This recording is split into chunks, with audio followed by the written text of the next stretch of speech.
You're listening to Empire by Design, episode 65. Hey, I'm Katie White, coach, consultant, transformation facilitator, action taker, empire builder, and this is Empire by Design. In this show, we're building empires, we're sharing stories, and we're getting up close and personal on the strategies that make an empire in today's online world. Get all the show notes, past episodes and more at katiewyatt.me. For now, settle in for the ride. Hello, Empire Builders. Happy December. Happy summer if you're here in Australia, and well, happy winter, I guess, for our Northern Hemisphere friends, and happy festive season. I totally love Christmas, and I have a bit of an addiction to fruit mince pies. It's true. I said it. But in this episode, we're not talking Christmas. Stay with me. This is the first in a mini solo series that I'm going to do, every now and then over the next few months, because I want to share with you the essentials of empire building. It's one thing for us to say that we want an empire, right? But it's actually quite another to know what we need to do to build one. And so we're kicking off with the first and one of the most essential skills that I believe we need to build an empire. It's a key pillar, or, if you think about the foundations of your empire that everything will be built upon, this is one of those foundations, and it is focus. So I want to show you why it is a must on the empire building journey, why you need it, how to get it, and how you can use focus to grow your business. So let's get into it. Hey Empire Builders, this episode is brought to you by my 7-day podcasting challenge. If you want to explore how a podcast would fit into your business model, I help you do that, just that, in a fun, interactive challenge in just 7 days. We will name your podcast, we will design some cover art, we will get recording on your first episode. You can be podcasting in 7 days. Sign up at podwellcourse.com/7DPC. Back to the show. So I've been reflecting, it's that time of year. It's a reflective time of year, and I've been reflecting on past episodes of the podcast, things I've learned from different guests, particularly Amy Porterfield in episode 60, and also Sarah Holloway, actually, who the founder of Matcha Maiden, who was episode 59. And I've also been this month following along in Todd Herman's 90-day year program pre-launch. There's 3 free videos plus a heap of other resources that he has been given away for free during this pre-launch. The cart is now open for the program, but it closes on December 15 or around then. So if you're listening to this before December 15, the best way to check it out, if you're interested, and you might want to listen to the end and hear a bit more about why I think the 90-day year is such a great program, but you can go to katiewyatt.me/Todd if you want to read about it. But I've been reflecting on things that I've learned from people like Todd this year, and there's a real theme of the things that have stood out in my mind, and especially when I think about the impact that they have had on my business. And that theme is focus. And I believe that this will be my word of 2017. Everything I've done with my business model in the last few months is really focusing in. And I honestly think it is the key to us all going from day-to-day solopreneur to honest to goodness empire builders. So let's talk about focus. Focus is it's about a few things.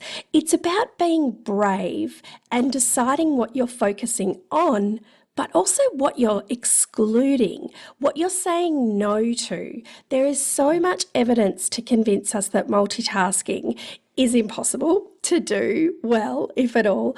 And the more entrepreneurs that I meet and interview on the podcast, the more I see this as a theme of big empire building success. There is a real problem that I see in the culture in quite a few of the Facebook groups that many of us are in, of rolling from one week to the next week and a promotional day to another promotional day with a new offer. I can tell you 5 examples in the last week alone where I have seen offers from people and I've thought, what? I didn't know you did that or that you're doing that now. There's nothing wrong with experimentation. I mean, that is what business is all about after all. In fact, experimentation could even be its own show, but you absolutely will not flourish and thrive if you are flipping about on what you're doing and what your strategy is from week to week. And this is hard. Okay, I know that it's hard, and particularly for people who are brand new in business. I was exactly like this myself.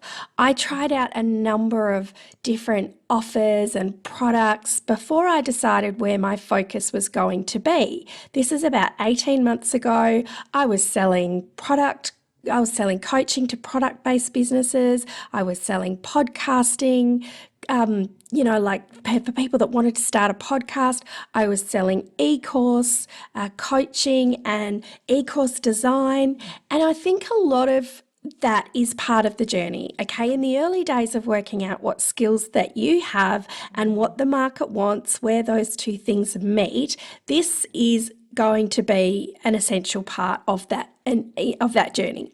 But the fact is, whilst my e-course offers particularly were very lucrative and in demand, I faced a crossroad. I had to get that point earlier this year where I had to decide whether I was going to go big with e-courses or stay with podcasting. And this is the first of the key takeaways that I would love for you to consider about focus.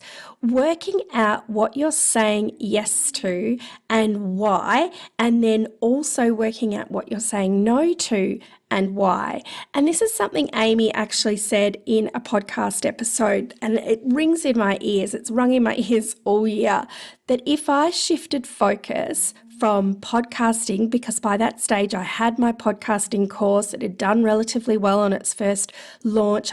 Was well known as a podcasting expert. But if I decided to shift to e-courses, I would be starting almost at square one again. And the launches that I had done on Podwell had left money on the table. Okay, like every time we do a launch, you will know this if you've launched, we leave money on the table. There are always people who get really close to buying, but they don't, or they're really interested, but it's bad timing, or they weren't quite convinced by your marketing, or they kind of came into your funnel too late and didn't really have time to get across the line. And so for the second launch and then the third launch and so on, you will convert some of these people and create more of these people who haven't bought yet but probably will. That is what we call momentum. And that comes from focusing and continuously perfecting what we do. And so I didn't go big on e-courses. I stayed with podcasting. And that doesn't mean that I never will. Course design and student experience is an area I've worked in for most of my career, and I can see that there's a lot of people doing it really badly on the internet, and I really and truly love doing that work. And it's likely that at some point I will come back to this in my business. It's highly likely. But not right now, because I know that I haven't finished riding the wave of momentum for my podcasting services. But what I have spent a lot of time this year reflecting on is like the business model that I'll take into 2017. And podcasting for brand and visibility growth is at the heart of it. So I'm saying no to so many things. I'm saying no to e-courses and other opportunities. I'm saying no to most one-on-one coaching. My focus is on selling my podcasting program, my podcasting membership, and my podcasting masterminds for entrepreneurs who have a podcast. It is this is what I'm doing. This is it. And as soon as I decided that I wasn't going to do that and I wasn't taking on new clients for one-on-one, people started asking me for it. Hello, universe. This is exactly what will happen every time you decide to say no to something that you've possibly said yes to in the past. You will be tested.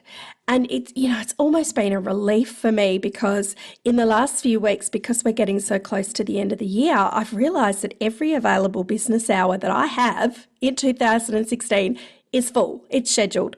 So I actually can't take one-on-one. And it's, I've had to turn people away from a practical level, let alone which is kind of easier than battling that mindset of not wanting to say no to people, especially when I like them and I'd love to work with them. So if you are early in your business or maybe you're working full-time in your business, this is a point I want to make about the one-on-one and why I'm not doing it.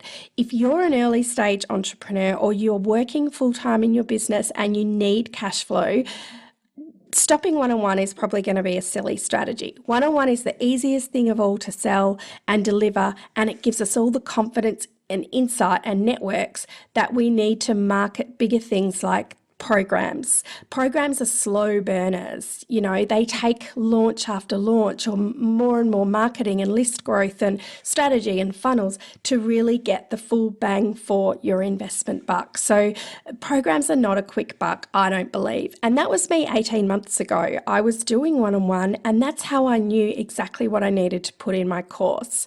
So I definitely want you to consider where you're at in the evolution of your business model and then choose the strategy that's right for you. So the next takeaway that I want you to think about is having a plan, but not just having a plan, but having a strategy to achieve that plan. Now, if you've been following any of the stuff I've been doing around Todd Herman's launch lately or the Facebook Lives I've been doing, you will know that I've talked a lot about this. So it's, this is the planning time of year. We all kind of love that end of the year when we can start thinking about the excitement of what's going to happen in the new year. We might want to be cracking open a brand new pretty planner for 2017. One thing that Todd talks about is how most people in the online marketing space teach goal setting. And I swear, if you just go and open your inbox right now, I bet there's like 5 emails from different people you follow giving you some content or promising some content on a webinar or a blog post about setting great goals. We all know the SMART way of goal setting. But what Todd talks about, and I totally think he is 100% correct, is that no one's talking about goal achievement. Most of the people that are teaching us how to achieve our goals are just showing us what they did. They're not coming at it from the perspective of understanding how strategy actually works. And strategy is not easy. I used to work in professional services, management consulting, and we had thousands of people in our offices or in our firm. And it was one of the top firms in the world. And the smallest team in that firm was the strategy team, but they were the highest paid. And it was the most difficult part of the firm to get into because strategy is not simple. And so I really caution you, if you're thinking about investing in a coach or a program or anything next year or this year, there's still time to really think about, is the person you're investing in, is the program you're investing in teaching you something that they've learned by doing, or is it actually arming you with the skills you need to set your own strategy and achieve it? This is big. If this is the one thing you take away from this podcast, I hope that you will. I hope that this is it, because this can seriously save you a lot of money in 2017.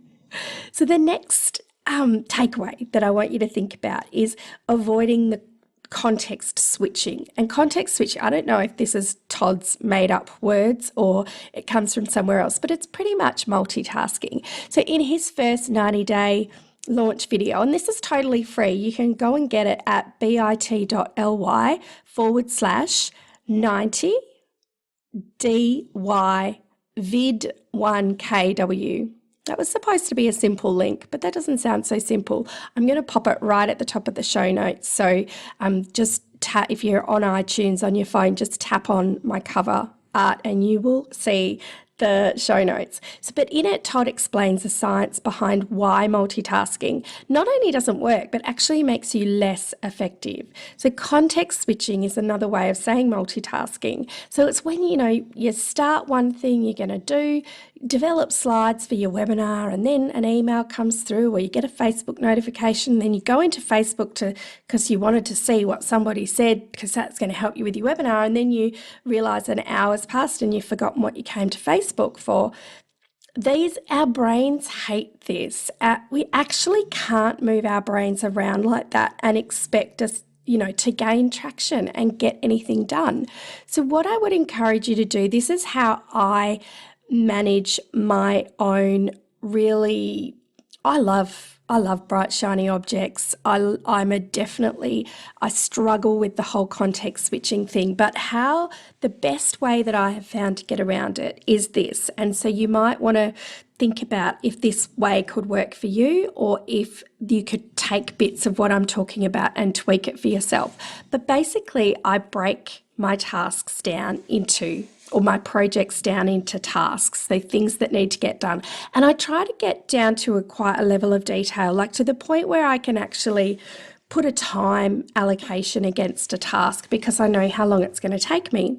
And then each Sunday or Monday morning, if it's been a massive weekend, I have a weekly schedule template in Asana where I go in and I pre-populate by day any existing appointments that I have, any coaching, and then because I have young children, I know how much time I have each day to spend on the business. So I will take those tasks and I'll plug them in and make sure that I'm not over scheduling myself for the week. But what that means is it really takes away, do you know, with online business, even when you don't know what you're doing or you always feel like you should be doing something. You always feel like there's something you could be doing. And you're right, there is something you could be doing, but is it that important? Is it something you need to be doing now? By actually mapping out your week, you you're saying what you're saying no to. You're saying what you're going to do that week, and everything else is not for that week. And I even have a little tab in my weekly schedule template where I can pop things that are for next week so that I can just get them straight out of my brain.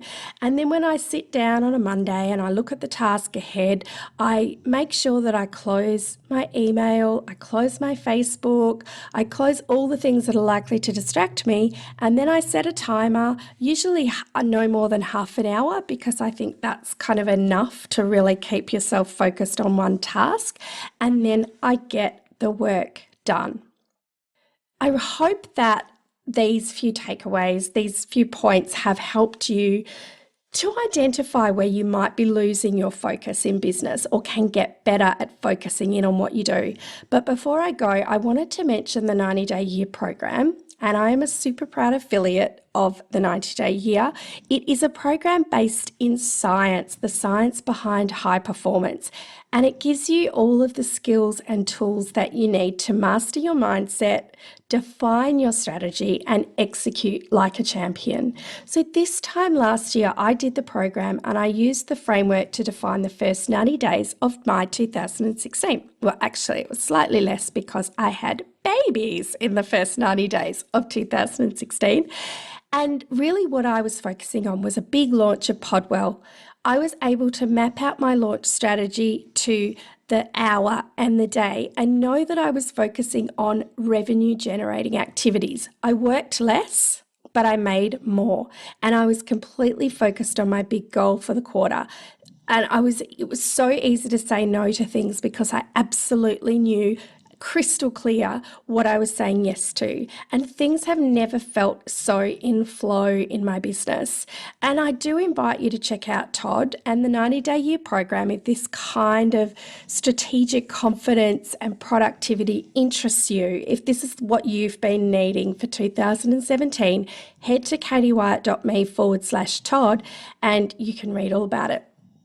If you do decide to join the program, I'm also offering support through the first half of next year because you will want to use this process like over and over again. I want to hold your hand through it because there's a lot of people that do the 90-day year and the main group is amazing. But sometimes you feel like you just want somebody you can bounce ideas off and watch videos and then talk with each other about it. And so I want to be that accountability buddy for you, and I want you to be that for me too, because I want you to get the most out of it. And we'll totally be doing it together. This is only going to be an intimate group. It might be one person. It might just be you and me. And no more than 5, I don't think. So we will just spend time together every 6 weeks talking about the program content, looking at your business plans, your strategies, and how you're going against your goals. Anyway, katywyatt.me/Todd if you want to check it out, and feel free to reach out to me with any questions. But it's been great chatting to you, Empire Builder. I hope that you can see a way to be more focused as we head into 2017. See you next week. Hey, we've loved contributing to your empire building today. Please share us with a fellow empire builder so that we can help them too. Thank you to Luke at The Wellness Pro for production and editing, the Virtually Holistic Hub for show notes and admin support, to our guest, and to you, our most important listener. You should also check out my other podcast, Lady Boss Chats, where Elle Roberts and I chat all things Lady Boss life. You'll feel like you've just pulled up a cozy armchair with your biz bestie. Find us in your favourite podcast app or at theladybossproject.com.